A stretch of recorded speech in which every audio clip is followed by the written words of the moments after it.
안녕하세요. 자영업을 하고 있는 40대 여성입니다. 어머니와 제가 일을 나가면 집에 혼자 남아 계신 아버지께서는 늘 심심해 하셨는데요. 사연 채널을 소개시켜드린 후부터는 심심하지 않다고 좋아하시네요. 더 이상 집에 혼자 있는 것이 싫지 않다면서요. 행복해 하시는 아버지를 볼 때면 아직도 우리 가족이 화목하게 산다는 것이 꿈만 같습니다. 한편으로 불안하기도 하고요. 행복을 잡는 것은 뜬구름을 잡는 것처럼 매우 어려운 일이지만 불행이 찾아오는 건 한순간이니까요. 기억도 안 날 만큼 어린 시절부터 시골에서 자랐습니다. 집안 대대로 고구마 농사를 짓는 아버지 때문이었죠.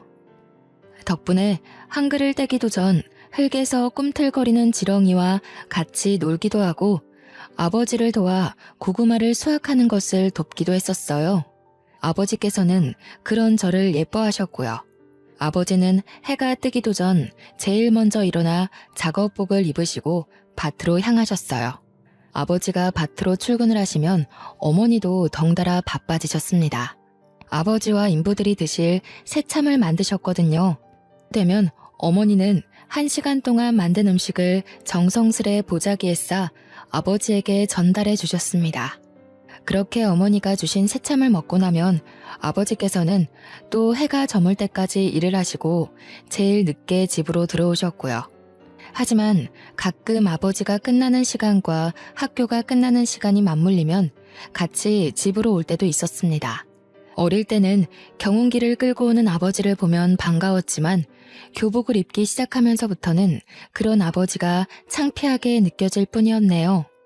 멀끔한 정장을 입고 승용차를 몰고 오는 친구들의 아버지와 달리 저희 아버지는 항상 허름한 작업복 차림에 흙으로 범벅이 된 경운기를 끌고 오셨으니까요. 할아버지 때부터 쓴 경운기는 느린 주제에 시끄러운 소리를 내었는데요. 그게 너무 창피하더군요. 주변 사람들이 모두 경운기를 타는 저 아버지를 보는 것 같은 기분도 들었습니다. 그래서 생각했어요.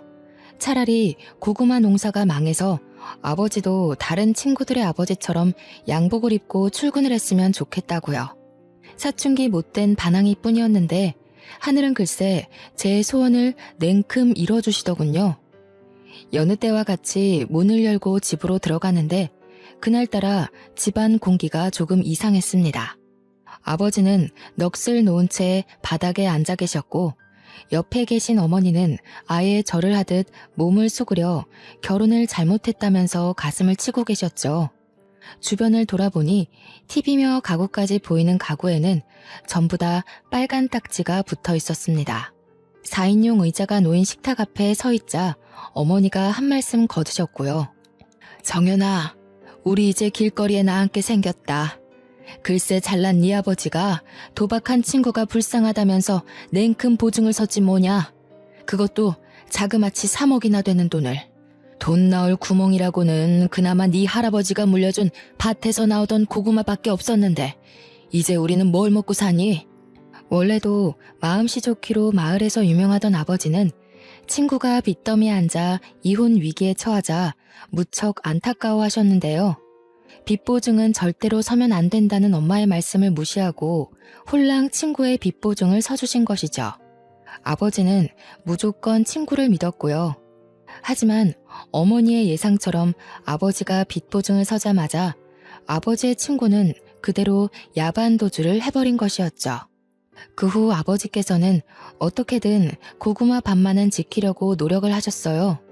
하지만 3억이란 큰 돈을 구할 수 없었던 아버지께서는 어쩔 수 없이 할아버지 때부터 지켜온 고구마 농장이 다른 사람 손에 넘어가는 것을 보고만 있어야 했네요.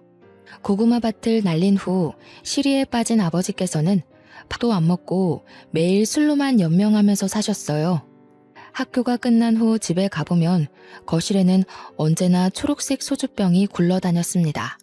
그 옆으로는 얼굴이 벌개진 아버지께서 술에 취해 주무시고 계셨죠. 어머니는 술독에 빠진 아버지를 대신해 다른 농장의 인부로 일하며 생활비를 버셨어요. 하지만 그마저도 오래 가지는 못했고요. 아버지의 반대가 심했거든요. 신랑은 하나밖에 없던 땅 날려서 맨날 잠도 제대로 못 자고 있는데 아내라는 인간은 다른 집 농사를 도와주면서 돈을 벌어? 당신 지금 나 무시하는 거야? 돈도 못 벌고 친구한테 땅이나 날린 등신 같은 놈이라서 무시하는 거냐고. 그게 아니면 당신이 어떻게 연말 김씨 농장에 가서 일을 할 수가 있어? 왜?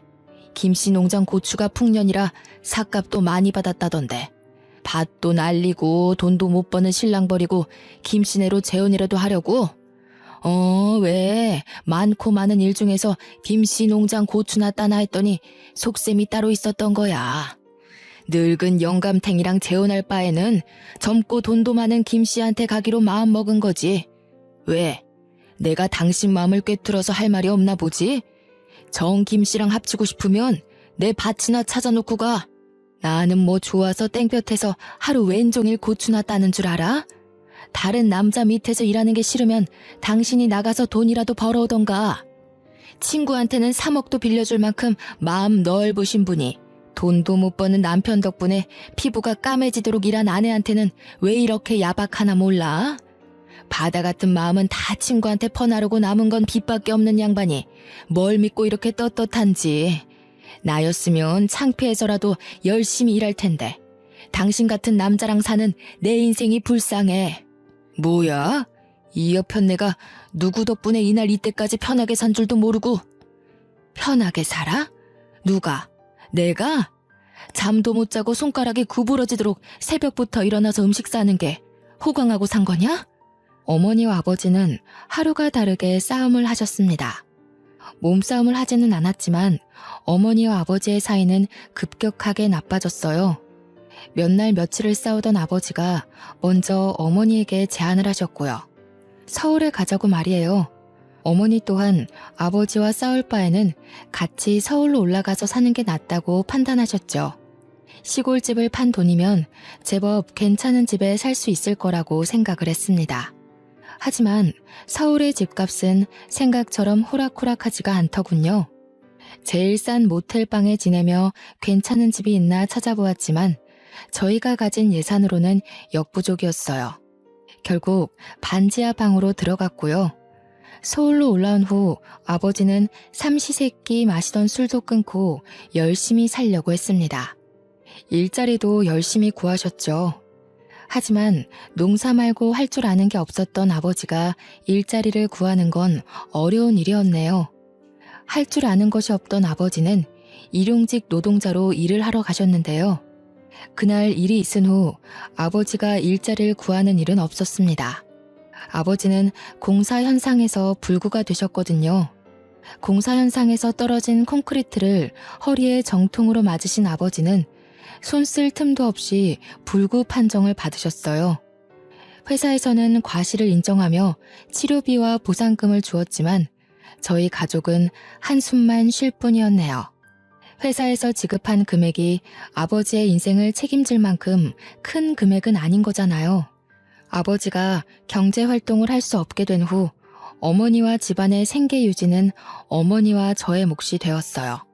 하지만 어머니는 불구가 된 아버지를 돌봐드려야 했기에 어쩔 수 없이 저는 집안의 가장이 되어야 했습니다. 대학교를 가고 싶었지만 다른 선택지가 없었어요. 그래서 고등학교를 졸업한 후 작은 중소기업의 경리로 일하며 집안의 생활비를 책임졌죠. 하지만 고작 경리로 일해 번 월급은 세 식구의 생활비를 하기에는 턱없이 부족했습니다. 그 후 어쩔 수 없이 기초생활소급자를 신청하게 되었고요. 아버지와 함께 시청에 갔을 때는 부끄러움이 온몸으로 느껴지더군요. 마치 경운기를 타고 집으로 돌아가던 고등학교 생활이 생각날 정도로요. 시청 안의 모든 공무원이 저희 부녀를 쳐다보는 것 같은 착각이 들었는데요. 담당 공무원은 가난은 부끄러운 것이 아니니 너무 고개 숙이지 않아도 된다고 말을 해주었습니다. 그러면서 알면서도 자존심 때문에 지원받아야 하는 것을 놓치는 게 오히려 더 바보 같은 것이라고 설명해 주었어요. 그 말을 듣자 참 안심이 되었죠. 그 후에도 몇 번 더 시청을 찾아갔는데요. 그럴 때마다 담당 공무원은 친절하게 응대해주며 말동무가 되어주었네요. 그렇게 시청에서 공무원과 만났던 우연은 길게 이어져 담당 공무원과 저는 부부의 인연을 맺게 되었습니다. 처음 만날 때만 해도 기초 수급자라는 것이 걸려 밀어내려고 했지만 남편은 그런 것까지 보듬어 줄 줄 아는 따뜻한 사람이었어요. 끝없이 이해해주고 배려해주는 남편 덕분에 무사히 상견례까지 올 수 있게 된 것이었죠. 하지만 시어머니는 남편과는 영 딴판인 분이셨죠. 시골에서 복숭아 농사를 짓고 있다던 시어머니는 휠체어를 탄 아버지를 보자 눈살부터 찌푸리셨고요. 나도 우리 애를 부잣집 도련님처럼 키운 건 아니라 별 기대는 안 했지만 그래도 불구인 장인어른은 좀 심하지 않나요? 몸이 그래서 일 나가기는커녕 똥오줌도 제대로 못 가릴 것 같구만. 너는 하필 데려와도 저런 덜 떨어진 걸 데리고 와서는 시청에서 같이 일하는 공무원들만 추려도 이보다는 낫겠다. 제가 묻는 말이 기분 나쁠 수도 있지만 그래도 이해해 주셨으면 좋겠습니다. 결혼은 일생에 한 번뿐인 중요한 행사인데 남의 집 마당 뼈다귀 주워 먹던 사람과 결혼시키는 건 아무리 그래도 조금 그렇잖아요. 딸 가진 입장에서 제 마음 이해하시죠? 다리가 저러니 일은 못할 테고 생활비며 돈은 어디서 구해오시나요? 기초수급자는 아닐 거 아니에요. 기초수급자라는 말을 듣자 숨이 콱 막혀왔어요. 어머니와 아버지도 같은 마음이셨는지 시어머니의 물음에 제대로 대답하지 못하셨고요. 그러자 젓가락으로 삼계탕의 날개 부분을 휘젓던 시어머니께서는 저희 가족이 있는 방향으로 젓가락을 던지시더군요. 젓가락이 떨어지며 삼계탕 국물이 얼굴 위로 몇 방울 튀겼지만 그 자리에서 얼굴을 닦을 수도 없었습니다. 이미 화가 잔뜩 난 시어머니께서는 씩씩거리면서 자리에서 일어나셨으니까요. 시어머니는 당장 가방을 챙기더니 급기야 남편을 일으키려 하기까지 했죠. 나는 너 이런 집안에 장가 보낼 생각 없으니까 당장 일어나라. 아무리 결혼할 여자가 없다고 해도 그렇지 어디 데리고 올 여자가 없어서 불구의 기초수급자이기까지 한 집안 여자를 데려와. 그렇게 고르라고 해도 못 고르겠다. 어쩜 꾸질꾸질해도 이렇게 삼박자라 잘 맞아 떨어지는 집 애를 데리고 오다니. 차라리 머리를 깎여서 저를 보내고 말지. 어디 이런 근본도 없는 상놈의 집이랑 사돈을 맺자고 하는지. 그쪽도 그러시는 거 아니죠? 딸내미가 아무 생각 없이 멀쩡한 남의 집 아들이랑 결혼을 한다고 했으면 말려야 되는 거 아닙니까? 기초수급자가 뭐 그리 잘난 게 있다고 뻔뻔하게 휠체어까지 밀고 들어옵니까? 왜요? 우리 아들 데려다가 그쪽 남편 똥오줌 가리는 머슴으로 들이려고요? 창피하게 진짜 왜 그래? 장인어른이랑 장모님 기초수급자이긴 해도 얼마나 열심히 살려고 노력하는 분들인데 장모님은 청소부 일하시면서 돈 버시고 아버님은 집에서 일거리 찾으신다고. 아이고 그래. 남의 변기 닦고 집에서 궁상 떤 돈으로 서울에 집 한 채 뚝딱 살 수 있겠다. 이 멍청한 자식아. 너 저 집에 장가 가면 그대로 노예되는 거야. 없는 집에서 돈도 못 받고 장인어른 똥수발이나 하고 네가 하는 게 염전 노예랑 다를 게 뭐냐? 그깟 사랑? 지금이야 눈 뒤집혀서 다 감당할 수 있다고 해도 그게 몇 년이나 갈 것 같냐? 사랑 그거 잠깐이야. 서울 깍쟁이로 한평생 살아오던 나는 왜 지금 시골 촌구석에서 복숭아 농사나 짓고 있는데? 너는 옆에서 엄마를 봤으면서도 아직도 정신을 못 차려? 그럼 이미 임신했는데 어쩌라고. 뱃속에 생긴 애 지우기라도 할까? 여자한테 잡혀 사는 호구가 어디 있나 했더니 그게 내 아들이었어. 정신 차려 이거사. 수박 안에 씨도 없는 자식이 어떻게 애를 가지게 해? 너 지금 저 불려시 같은 거한테 속고 있는 거야. 시어머니께서는 기어코 못 믿겠다면서 유전자 검사를 해보자고 제안하셨어요. 막무가내로 나오는 시어머니 때문에 저는 임신한 지 3개월 만에 유전자 검사를 하게 되었고요. 결과는 당연히 남편의 아이가 맞았습니다. 그걸 보자 시어머니께서는 발목을 잡혀도 단단히 잡혔다면서 통곡을 하셨죠. 그렇게 유전자 검사를 한 후 결혼을 허락받음과 동시에 시어머니에게 미운 털이 단단히 박히고 말았네요. 임신을 한 탓에 결혼식을 조촐하게 치러줬어요. 하객 또한 가까운 가족들만 모시고 했고요. 부모님께서는 어디서 살지를 제일 많이 걱정하셨지만 남편이 공무원인 턱에 공무원 임대 아파트에 살 수 있었습니다. 시골에서는 주택에서 서울에 올라온 후로는 반지하를 전전하며 살았는데 아파트에 살다 보니 좋은 점이 많더군요. 깔끔한 집 구조와 아침이면 눈부신 햇살을 볼 수 있는 것 모두가 좋았지만 가장 좋았던 것은 깨끗한 화장실을 쓸 수 있다는 것이었어요. 반지하 집에서 살 적에는 여기저기 곰팡이 핀 화장실을 이용했었거든요. 그래서인지 깨끗한 화장실에서 씻을 수 있다는 것이 큰 축복으로 느껴졌죠. 하지만 한편으로 어머니 아버지에게 미안한 마음이 들기도 했어요. 어찌되었던 어머니 아버지는 아직까지도 대낮에 햇빛조차 간신히 들어오는 반지하 방에서 살고 계시는 거잖아요. 깨끗한 집으로 이사를 가게 해드리면 좋으련만 작은 회사에 격리로 일했던 것이 전부인데다가 현재는 임신을 해 경력까지 단절된 제가 부모님에게 해드릴 수 있는 것은 아무것도 없었어요. 그 사실에 가슴이 미어져 왔고요. 죄책감을 가지던 중 시어머니께서 서울로 올라오셨는데요. 시어머니께서는 문을 열어드리자마자 집안 곳곳을 돌아보시며 물티슈로 창틀이며 침대 밑 같은 곳을 닦아보셨어요. 그러고는 먼지가 묻어나올 때마다 째려보셨습니다. 사람 사는 집에 이렇게 먼지가 많이 나올 건 또 뭐냐? 너 지금까지 우리 아들한테 이런 먼지 나부랭이 먹이면서 살았던 거냐? 사람이 자기 부족한 걸 알면 노력이라도 해야지. 너는 어떻게 돼 내가 시집 올 때 빈몸으로 낼름 우리 아들한테 시집 와놓고서는 노력할 생각을 안 하냐? 이래서 집안 환경이 중요한 건데 자기가 돈 벌 생각도 안 하고 남의 피땀 흘려 세금이나 축내는 부모 밑에서 컸으니 어디 남의 등골 빼먹는 거 말고 또 뭘 배웠겠냐? 제가 요즘 입덧이 심해서 누워만 있었더니 죄송해요. 몸 나아지면 바로 집 깨끗해지도록 노력할게요.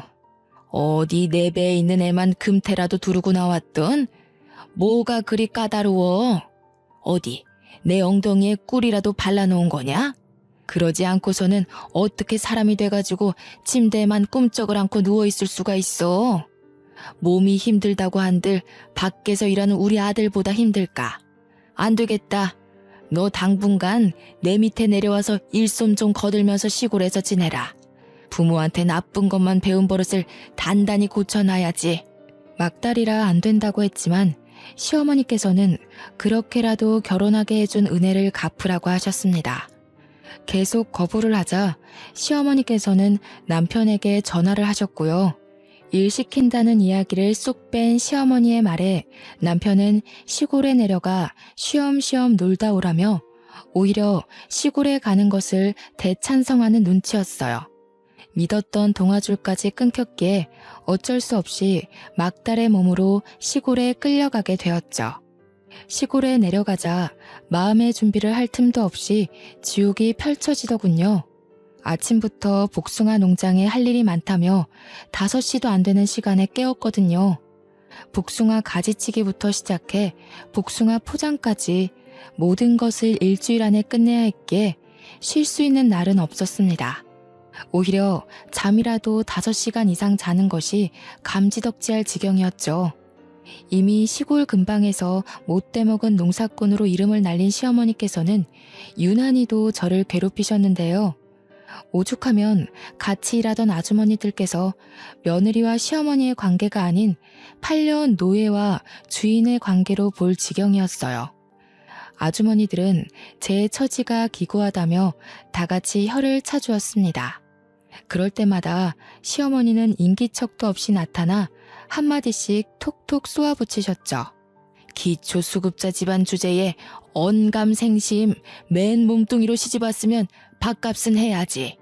여주댁이나 김포댁이 애 하는 꼴을 못 봐서 불쌍하다는 소리를 하는 거야. 가난하게 태어났으면 눈치껏 빠릿빠릿하게 행동하기라도 해야 되는데 하는 짓은 어디 잔뜩 여물이나 쥐어먹은 소마냥 퍼져가지고 그 꼴 보면 괜찮던 머리가 뇌까지 울린다니까.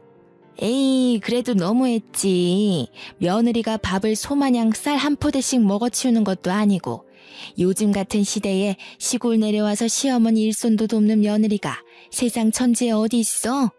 뱃속에 떡 귀한 손녀까지 턱하니 가졌다며. 며느리 밉다고 너무 구박하지 말어. 며느리는 어디 가난하고 싶어서 그런감? 이왕 한 거 옆에서 잘해줘. 혹시 알아?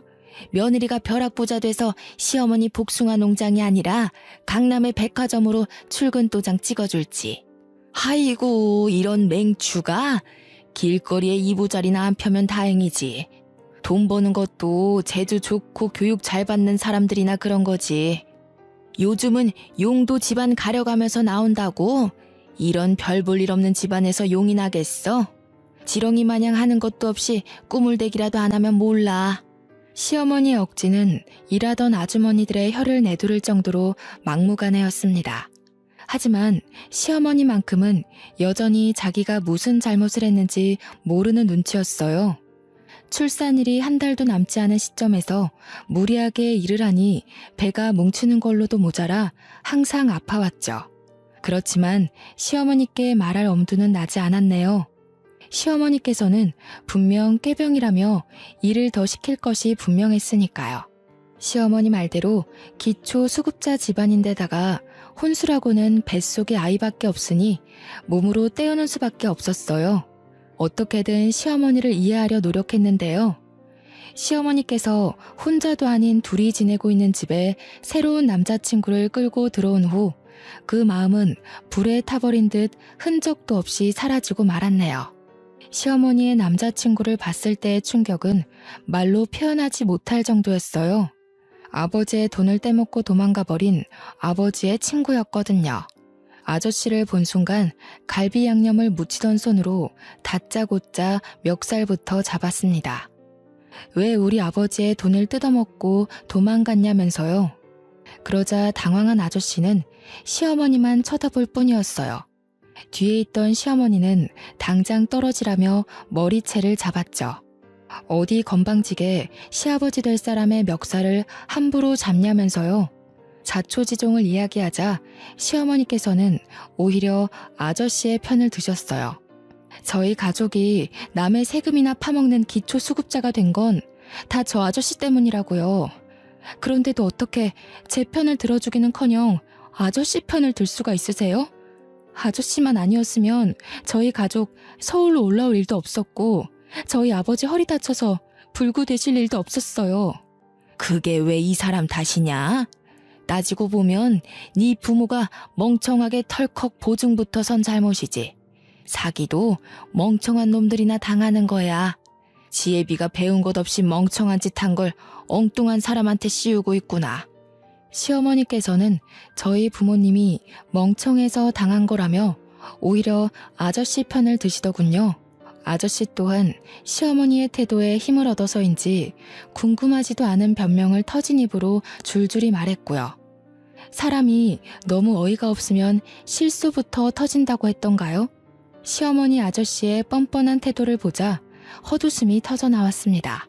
그 모습을 지켜보던 시어머니께서는 드디어 실성을 했다면서 혀를 차셨고요. 시어머니와 아저씨를 노려보고 있는데 갑자기 살살 아랫배가 아파왔어요. 꾀병을 부린다는 시어머니의 말을 들으니 때에 맞춰 양수가 터졌죠. 어쩔 수 없이 집안을 망하게 한 원수를 눈앞에 둔 채 병원에 실려가게 되었네요. 자궁문이 열리지 않은 탓에 제왕절개로 아이를 낳을 수밖에 없었습니다.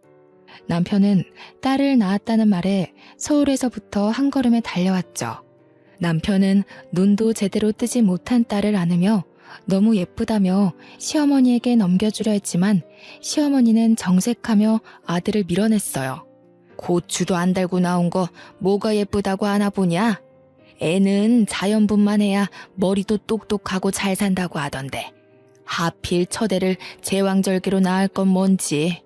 에휴, 보나마나 지엠이 닮아서 멍청하기만 하겠지. 예, 너는 살림 미천 낳아놨으니 몸조리 다 하면 아들이나 하나 더 낳아라. 쓰레기장에서 주워왔어도 저도 암탉이라고 애는 낳을 수 있으니 아들도 금방 낳겠지. 너도 바보처럼 자꾸 애한테 정주지 말고. 손자놈 태어나면 질투할 게 뻔한데 벌써부터 오냐오냐 하면서 버릇 나쁘게 길들이지 말어라. 시어머니는 딸아이가 꼴도 보기 싫다는 듯 굴었지만 남편은 그저 자기 자식이 태어났다는 것만으로도 좋다며 해벌쭉 웃음을 지었어요. 그 모습을 본 시어머니는 한숨을 푹푹 내쉬었고요.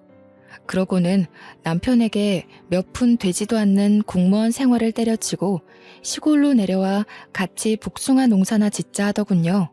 반대했지만 민원인으로 스트레스를 받던 남편은 시어머니의 제안을 수락했습니다. 청천벽력 같은 소식이었어요. 아이만 낳으면 서울로 돌아갈 수 있다는 생각 하나로 이악 물고 버텼는데 이 지옥 같은 곳에서 계속 살아야 되는 거잖아요. 딸아이와 함께 서울로 올라온 후 남편을 설득하기 위해 노력했죠. 하지만 남편은 집에서 신랑이 벌어다주는 돈으로 편하게 사는 사람은 자기 마음을 이해하지 못한다면서 오히려 타박을 하였네요. 그러면서 자기는 기초생활수급자인 부모님을 둔 것도 이해해 주었으니 이 정도는 그냥 덮고 넘어가자고 했고요. 시골에서 내려온 후로는 시어머니 댁에서 살게 되었습니다. 남편은 공무원 옷을 벗고 난 후 밀린 잠을 다 자는 듯 12시가 넘어서야 간신히 일어나 점심을 먹었어요. 남편의 수면 시간은 서울에 살 때보다 늘어났지만 저는 그 반대였네요. 아이에게 모유를 먹이고 아침 준비를 하고 농사일을 거들려면 6시에 일어나는 것도 벅찼거든요. 한숨도 자지 못하는 것도 꼭두 새벽부터 일을 하는 것도 모두 다 힘들었지만 정말 힘든 것은 따로 있었어요. 아버지를 기초수급자로도 모자라 불구로 만들어버린 아저씨와 같이 사는 일 말이에요. 시어머니께서는 아예 아저씨와 결혼이라도 할 것처럼 굴며 얼마 전부터는 살림까지 합치셨죠.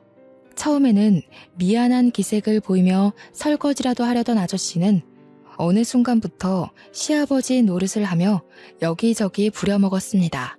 이제라도 돈을 갚으라고 말을 해도 배째라는 식으로 굴며 자신도 알거지라고 말을 하더군요.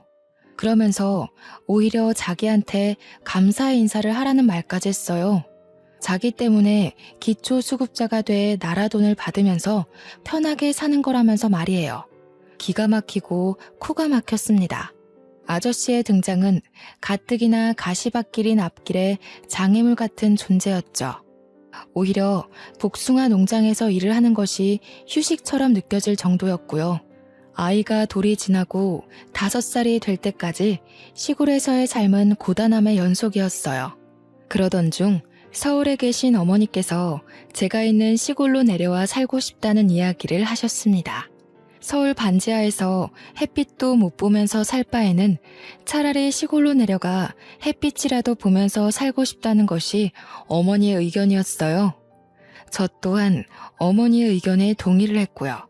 그래서 시댁이 뒤집히는 일이 있더라도 꼭 부모님을 시골로 모셔오리라고 생각을 했어요. 시댁으로 가 부모님을 모시고 오겠다고 하자 남편과 시어머니는 펄쩍펄쩍 뛰면서 반대를 했네요. 아니, 너는 생각이 있는 거냐 없는 거냐? 지금도 일손이 없어서 죽겠는데 몸뚱이도 성치 않은 내 부모 내려와봐라. 우리 농장 일은 누가 하나? 가뜩이나 애도 어린데 꼭 장모님이랑 장인어른까지 모셔와야겠어. 두 분이 여기 오시겠다는 이유가 뭔데? 당신들 서울에서 적적하게 살기 싫으니까 내려오겠다는 거잖아. 당신은 꼭 괜히 일을 버려서 사람을 귀찮게 만들어야겠어? 저요. 그동안 걸핏하면 기초수급자라고 걸고 넘어지는 소리 듣고 싶지 않아서 이악 물고 새끼 꼬박꼬박 차려드리면서 농사일까지 했어요. 이 정도 노력했으면 그동안 부족한 며느리로서 할 만큼 한 거 아닌가요? 그래서 앞으로는 착한 며느리 안 하고 착한 딸 하려고요. 기초수급자 집이라고 눈치 보면서 부모님한테 제대로 못 해드렸는데 저희 부모님이 얼만큼 더 살 줄 알고요. 제덕씨야, 한 집에서 어머님이랑 같이 사니까 어머니가 내일 돌아가시던 지금 당장 돌아가시던 여한이 없겠지만 저는 아니거든요. 저희 제 효도도 못 받고 내일 당장 돌아가시면 그건 어떻게 보상해 주실 건데요? 어머니가 저희 부모님 대신 저승길 가실 건가요? 아니잖아요. 허락 구하려고 말씀드린 거 아니고 그냥 통보드리는 거예요. 저런 못 베어먹은 게 어디서 목소리를 높여? 시어머니께서는 부모님을 모시고 온다는 소리에 개거품을 물면서 반대를 했어요.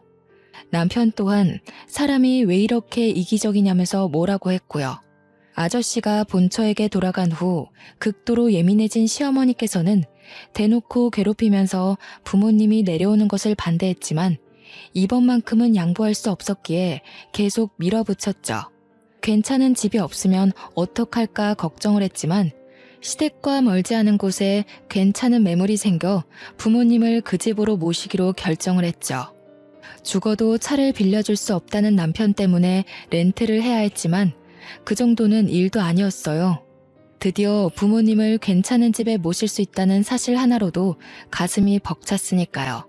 시골로 이사를 온 후 아버지는 매일 4시간씩 나라에서 지원해주는 간병인 혜택을 받을 수 있었습니다. 덕분에 어머니께서도 일자리를 구할 수 있게 되었고요. 어머니가 우연히 일자리를 찾는 것을 알게 된 시어머니께서는 친정어머니를 자기 복숭아 농장에서 일을 하라고 권유를 했어요. 시어머니의 성정을 잘 알기에 당연히 거절을 했죠. 그러자 시어머니께서는 나이도 많은 어머니를 누가 써주겠냐면서 농장에 와서 복숭아 포장이나 하시라고 했습니다. 친정어머니를 시어머니 밑에서 절대 일하게 하고 싶지 않았지만 나이가 많은 친정어머니가 일자리를 찾는 것은 쉬운 일이 아니었어요. 어쩔 수 없이 친정어머니는 시어머니의 농장에서 일을 하게 되었고요. 하지만 시어머니께서는 웬일로 친정어머니에게 삭값도 잘 쳐주시고 인격적으로 대해주기까지 하시더군요. 드디어 시어머니가 변했구나라고 생각했지만 그건 큰 오산이었네요. 시어머니께서는 어머니에게 두둑한 품값을 주는 대신 저의 품값은 아예 주지를 않으셨거든요. 시어머니를 보면서 느낄 수 있었습니다. 사람은 쉽게 변하지 않는다는 것을요. 그렇게 일을 하던 중 버려지는 복숭아들이 신경 쓰이더군요. 상했거나 골맞으면 모르겠지만 복숭아들은 단지 모양이 못났다는 이유로 버려졌으니까요. 그래서 아무 이유 없이 버려지는 복숭아들로 잼을 만들기로 결심을 했네요. 처음에는 재미삼아 만들기 시작해 같이 일하던 아주머니들에게 나눠드렸죠. 복숭아잼을 드신 아주머니들께서 맛이 일품이라며 칭찬을 해주셨고요. 그 말을 들으니 힘이 저절로 났습니다. 제가 나서서 한 일에 사람들이 긍정적인 호응을 하는 것은 처음이었습니다. 그래서 인터넷으로 복숭아잼을 팔기 시작했어요. 한 달 정도는 하루에 한두 개만 팔아도 다행이다라고 생각할 정도였지만 입소문을 타서인지 2달이 넘어간 후부터는 도저히 혼자서 감당할 수 없을 정도로 잼은 불티나게 팔려나갔죠. 수입이 괜찮아지자 제대로 해보고 싶다는 욕심도 났고요. 그래서 남편에게 같이 복숭아잼을 만들어 팔자고 제안을 한 것이었죠. 하지만 남편은 대학도 안 나온 주제에 괜히 일 버리지 말라며 비웃을 뿐이었어요. 시어머니 또한 쓸데없는 짓 할 시간 있으면 당장 농장 일이나 더 하라고 했죠. 사정이 이렇다 보니 복숭아잼을 파는 것은 그만두어야 했습니다. 하지만 아쉬워할 새도 없었네요. 그나마 건강하시던 어머니마저 쓰러지셨거든요. 복숭아 포장을 하다가 갑자기 쓰러진 어머니는 병원에 누워 계셨는데요. 의사가 말하길 어머니는 뇌졸중으로 쓰러지신 거라고 해요. 깜짝 놀라 하니 의사는 아직 초기이니 병원에 잘 다니고 약만 꾸준히 잘 챙겨 먹으면 괜찮아질 거라 했어요. 괜찮다는 한마디에 금세 눈물이 핑 돌더군요. 깨어난 어머니께서는 별거 아닌 일로 호들갑 떨지 말고 시어머니에게나 잘하라고 말을 했죠. 하지만 몸도 성취하는 어머니가 병원에 혼자 다닌다는 것은 말이 되지 않았어요. 그래서 같이 병원에 다니자고 약속을 받아낸 후 어머니를 집에 모셔다 드렸고요. 12시 넘어 들어가자 현관문 앞에서는 도끼 눈을 한 시어머니와 남편이 서 있었습니다. 시어머니께서는 바람이라도 난 거냐면서 추궁을 하셨어요. 남편은 여자가 일찍 집에 들어와 집안일을 해야지 어디를 싸돌아다니냐고 화를 냈고요. 시어머니와 남편 모두 오해를 하는 것 같아 병원에서 있었던 일을 말했어요. 그런데 걱정할 거라는 예상과는 다르게 시어머니께서는 등짝까지 때리며 뒷목을 잡으셨죠. 아니 그럼 네 엄마가 뇌졸중이라는 말이냐? 세상에 재수가 없어도 유분수지. 제일 바쁜 날에 이게 무슨 일이람? 그래서 너는 멍청하게 계속 병원에 앉아 있었고 못 사는 집에서 시집을 왔으면 보잘것없는 지엠이 버릴 줄도 알아야지. 멍청하기가 아주 이루 말할 수가 없구나. 너 없으면 농장 일이며 집안일이며 할 사람 없는 거 뻔히 알면서 그걸 알고도 편하게 누워있는 애미 옆에 있다가 와? 그럴 거면 시집을 오지 말고 아파서 갤갤거리는 네 부모 시다 노릇이나 하면서 살았어야지. 너 때문에 여기 피해자가 몇 명이냐? 진짜 너무하세요. 다른 것도 아니고 저희 엄마 아파서 병원 다녀온 건데 그게 그렇게 고가우세요? 아니면 돈도 안 주고 편하게 부려먹던 노예가 도망가서 화가 나신 거예요? 돈도 벌 만큼 버시면서 그렇게 야박하게 나오는 거 아니에요. 어떻게 다른 사람도 아니고 친정 엄마가 아픈데 버리고 오라고 말을 할 수가 있으세요? 그럼 만약에 어머니 아프면 저 사람한테도 어머니 버리고 오라고 말하면 되는 건가요? 돈 쓰는 게 그렇게 아까우시면 괜한 사람 잡지 마시고 집에서 놀고 먹는 거밖에 할 줄 모르는 아들한테 일을 시키세요. 시어머니는 기가 차다는 듯이 헛웃음을 지을 뿐이었어요. 옆에 있던 남편은 냅다 뺨을 갈겼고요. 얼굴이 돌아가고 이내 화끈거리는 통증이 왼뺨에 퍼지기 시작했는데요. 그 순간 아무 생각도 나지 않고 황당할 뿐이었어요. 기초 수급자인 게 뺨을 맞을 정도로 큰 죄인가 생각이 들었고요. 당신 이렇게 되바라지고 지멋대로인 여자인 줄 알았으면 애초에 결혼도 안 했어. 없이 살아서 조금만 구슬려서 옆에 끼고 있으면 편하게 살 줄 알았는데 어디 할 말이 없어서 하늘 같은 남편한테 돈을 벌어오라고 해? 잘못했다고 싹싹 빌어도 모자랄 판에. 장모님이 그렇게 모시고 싶으면 지금 당장 나가. 나도 당신 아니면 예쁘고 좋은 여자 만나서 새 출발할 수 있으니까. 세상에 예쁘고 착한 여자가 미쳤다고 당신 같은 백수에다가 배 나온 아저씨랑 사냐? 하늘도 하늘 나름이어야 대접을 해주지. 하늘에서 맨날 똥덩어리만 떨어지는데 어떻게 귀하게 대접해주냐? 그리고 요즘에는 땅값이 금값인 거 몰라? 하늘 그거 높아봐야 돈도 안 돼. 나도 이렇게 된 거 당신 같은 사람이랑 못 사니까 깔끔하게 갈라서. 신땀한 헌신이 제 발로 나가준다는데 우리야 아주 고맙지. 당장 내일 중매쟁이한테 전화나 넣어봐야겠다. 우리 아들 곧 혼자 된다고. 혹시나 해서 말하는데 나갈 거면 저 짐덩어리도 같이 데리고 가라.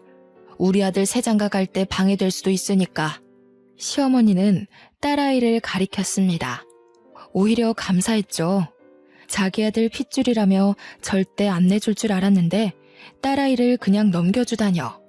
다음날 친정 부모님 댁에서 눈을 뜨자 홀가분함이 제일 먼저 느껴졌습니다.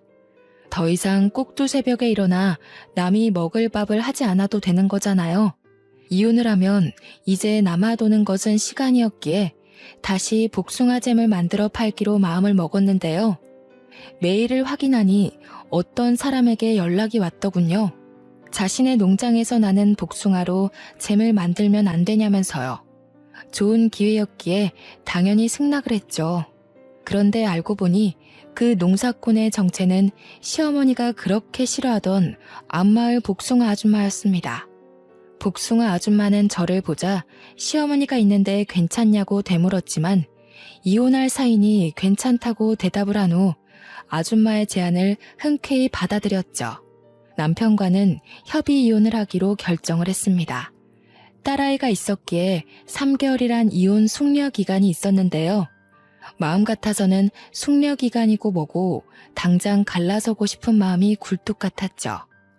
하루라도 빨리 징글맞은 시댁과 남이 되고 싶었으니까요. 남편은 그 후 마을에서 제멋대로 여자를 만나며 돌아다녔어요. 꼭 보여주기라도 하듯이 여자를 데리고 올 때면 친정 부모님 집 앞으로 지나갔고요. 정말 유치하기 짝이 없었습니다. 홀로 서기를 시작한 후 경제적인 것이 가장 걱정이 되었지만 오히려 시댁에 있을 때보다 지갑이 무거워졌어요. 암말 아줌마의 복숭아는 크기도 큰데다가 당도도 높아 잼을 만들었을 때 사람들의 만족도가 높았거든요. 맛있게 만들어진 잼은 급격히 상승하는 수입으로 연관이 되었고요. 그러던 중 다둥이 아이를 키우고 있는 유명 연예인이 복숭아잼을 극찬해준 덕분에 한 달도 안 되는 사이 판매량은 껑충 뛰어버렸죠. 한평생 만져보지 못한 돈이 한순간에 꽂히자 무서웠지만 또 그만큼 뿌듯했네요. 내 힘으로 돈을 번다는 건 이런 느낌이구나 생각이 들었죠. 통장에 돈이 모이자 다시 한번 서울로 이사를 가야겠다고 생각했습니다. 사업을 위해서도 딸아이와 부모님을 위해서도 그게 좋은 것 같았어요. 부모님에게 상황을 말하자 흔쾌히 허락을 해주셨죠. 그렇게 저희 가족은 서울의 신축 빌라로 이사를 오게 되었네요. 서울에 간 후부터는 좋은 일만 일어났어요. 꾸준히 병원을 다닌 어머니의 건강은 금세 괜찮아지셨고 복숭아잼 또한 찾는 사람이 더욱더 늘어났거든요. 덕분에 예전에는 쳐다도 못 보던 외제차를 살 능력까지 되었죠. 그렇게 남편과 남이 될 날이 다가왔어요. 저는 우리 가족을 얕잡아 보던 시어머니와 남편의 코를 도려내기 위해 백화점을 돌며 무리의 쇼핑을 했고요. 한껏 치장한 채 법원에 나가자 시어머니와 남편의 입은 떡 벌어졌어요. 금세라도 벌어진 입에 발끝에 닿을 정도였죠. 드디어 세상이 미쳐 돌아가는구나. 기초수급자 주제에 부끄러운 줄도 모르고 남의 세금으로 저렇게 돈지랄이나 하고 말이야. 저런 것도 인간이라고 그동안 내가 세금을 내다니. 신고를 하던 배 아파 응급실에 하던 알아서 하세요. 어차피 이제는 남남이잖아요. 그리고 이제야 드리는 말씀인데 어머니 돈도 있으시면서 옷 입는 스타일이 너무 촌스러우세요. 오죽하면 처음 보는 사람도 농사하는 사람이냐고 말했겠어요. 어머니가 시골 촌뜨기 출신인 건 알지만 여기는 서울인데 그래도 최소한 격식 있는 복장을 입으셔야죠. 지금 입은 꼴은 당장 밭으로 달려나가 소 곱비나 잡게 생기셨잖아요. 뭐야? 너 나랑 아예 안 보고 살겠다고 막말을 하는구나. 네가 이러고도 가만히 있을 것 같아? 너 같은 년 신고해서 거리에 나앉게 하고 말 거야. 네, 어머니 마음대로 하세요. 알아서 잘 살 테니까. 시어머니는 삿대질을 하면서 머리를 잡아뜯을 기세로 달려들었어요. 남편은 그런 시어머니를 말리며 말을 가려 하라며 호통을 쳤고요. 상대할 가치도 없어 무시하는데 타이밍 좋게 어머니가 외제차를 끌고 등장하셨습니다. 부잣집 사모님같이 꾸민 어머니의 모습을 본 시어머니는 너무 놀라 뒤로 자빠지셨고요. 거지 주제에 무슨 돈이 있어서 저런 비싼 차를 산 거야? 너 이제 하다하다 도둑질까지 하는 거냐? 아범아, 당장 경찰서에 전화부터 넣어라. 남이 낸 세금으로 호강하던 기초수급자들이 이제 도둑질까지 한다고. 저런 것들은 깜빵에 쳐넣어야 되는 거야. 그래, 분수에 맞지도 않는 비싼 옷 입을 때부터 알아봤어야 하는 건데 내가 이럴 줄 알았지. 남의 돈에 손 뻗을 생각까지 하고 돈독에 아주 발끝까지 뻗쳤구나. 거지가 돈 욕심내면 어떻게 되는지 톡톡히 알려줘야지. 우리 딸이 돈 벌어서 산 건데 무슨 문제 있소? 그러게, 사돈도 우리 딸내미가 같이 잼 만들자고 했을 때 동참을 하셨어야죠. 괜한 사람 누명 씌워서 가뜩이나 일 많은 경찰들 피곤하게 하지 말고 그냥 가던 길 마저 가세요. 복숭아잼 이야기를 듣자 시어머니 안색은 한순간에 퍼렇게 질리셨어요. 충격이 어찌나 크셨는지 112가 찍힌 핸드폰까지 바닥에 떨구셨고요. 그러더니 시어머니께서는 이렇게 외치셨습니다. 이 이혼은 무효야. 그동안 내가 너를 얼마나 많이 도와줬는데 뼈 빠지게 고생한 시애미를 모른 척해? 뼈가 삭으셨으면 가서 사골국이나 푹 삶아 드세요. 괜히 헛소리나 찍찍하지 마시고. 이제 치매까지 오신 거 아니에요? 고생은 제가 다 했는데 왜 생색은 어머니가 내세요? 그 닭부리 같은 입으로 쪼던 것도 도와준 거라고 생각하시는 거예요? 마음 같아서는 가사노동한 것까지 물어서 위자료 청구하고 싶지만 그래도 같이 산정을 생각해서 참는 거예요. 고마운 줄이나 아세요. 옷을 탁탁 털고 어머니가 몰고 온 외제차에 올라타자 온몸으로 통쾌함이 느껴졌습니다. 드디어 기초 수급자라고 무시하던 시어머니와 남편에게 제대로 복수를 해준 것이잖아요. 그 후 남편은 몇 번이나 전화해 재결합을 하자고 요구를 했어요. 딸아이를 생각해 부부의 인연을 이어가자면서요. 알고 보니 남편은 사업을 한다고 설치며 시어머니 농장의 절반을 홀랑 팔았던 것이었죠. 하지만 끈기도 없고 게으른 남편이 사업을 해 잘 된다는 건 말이 안 되는 일이었죠. 시어머니 또한 남편과 합세하여 은혜도 모른다며 욕설을 퍼부었는데요. 그냥 두 모자를 차단했네요. 현재 저는 개인 사무실과 작은 공장을 가질 정도로 잘 나가고 있답니다. 깨끗한 집으로 퇴근 후 가족들과 즐거운 시간을 보내고 있고요. 혼자서 돈을 벌어보니 알겠더군요. 세상에 돈이 전부는 아니지만 나를 지키고 더 나아가 소중한 사람을 지키기 위해서는 꼭 돈이 필요하다는 걸요. 현재 시댁에 대한 스트레스를 받는 분들이 계시다면 꼭 자기 힘을 돈부터 벌어보셨으면 좋겠습니다. 경제적 독립을 해야 내 목소리를 낼 수 있는 힘이 생기는 법이거든요. 아무튼 저의 긴 사연 들어주신 여러분 감사합니다.